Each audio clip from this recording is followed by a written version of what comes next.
Albertans are hearing a lot about the energy industry in this provincial election campaign.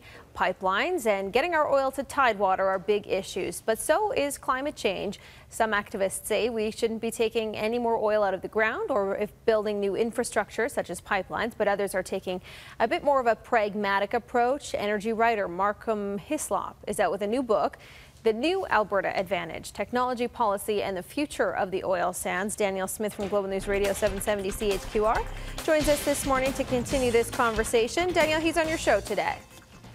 Planned the timing to be right in the middle of an election campaign where everybody is talking about pipelines and oil sands development and carbon tax policy, but it was pretty good timing.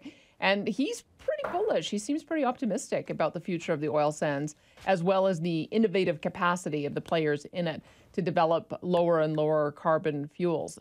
He is in favor of a carbon tax for that reason, because he thinks that that's one of the reasons why you've got so much innovation, is that once you put a price on carbon, you've got business leaders working furiously to figure out how to lower that price, so they'll lower their carbon footprint. So he's going to put that forward, which I think is, especially since you've got the UCP campaigning on eliminating it altogether, and the federal Conservative leader doing the same. It's sort of an interesting take on it. But there also seems to be a growing support for the notion of an energy corridor.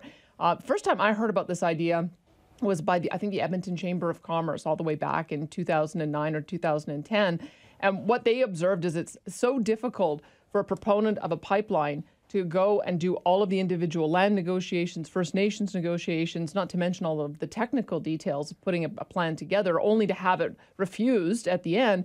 What a growing number of people, including my guests today, are arguing is all of that work of establishing the right-of-way should be done first and make it wide enough so that you can put in multiple pipelines, transmission lines, and other types of infrastructure, but you've already established, get the government to establish the relationship with the First Nations and settlement with the landowners so that people know it is a go zone, as opposed to every time a new project is announced, it's fighting tooth and nail to try to get the approval. So we're going to talk through those issues today, and I'm sure he's got a few other suggestions about how we can get our business booming again.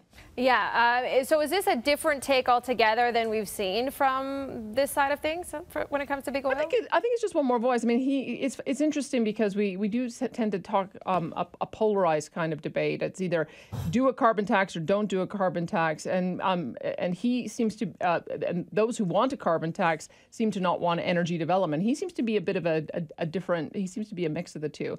That he favors these kinds of carbon pricing policies, but thinks it's actually positive to be able to get energy infrastructure built. So we're going to see whether or not we can find some consensus on that on our show today. Yeah, and that starts at 9:30 this morning on Global News Radio. Thanks, Danielle. Thank you.